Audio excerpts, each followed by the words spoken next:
வேதம் சொல்லுகிறது, என் அலைச்சல்களை தேவரீர் எண்ணிருக்கிறீர், என் கண்ணீரை உம்முடைய துருத்தில் வையும் என்று சங்கீதங்களின் புஸ்தகம் 56ஆம் அதிகாரம் 8ஆம் வார்த்தை இவ்விதமாய் சொல்லுகிறது. என் அன்புக்குரிய தேவனுடைய பிள்ளையே, யாரையும் பழி வாங்க வேண்டும் என்கிற எண்ணம் உனக்கு வேண்டாம். யாரையும் ஏமாற்றவும் முடியாது, யாரையும் அழிக்கவும் முடியாது.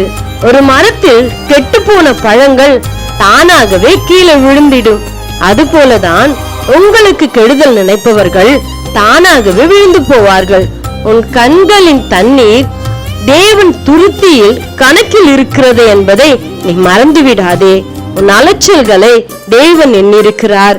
கர்த்தர் உனக்கு கொடுத்த வாக்கை நினை, அது உன்னை கரம் பிடித்து நடத்தும்.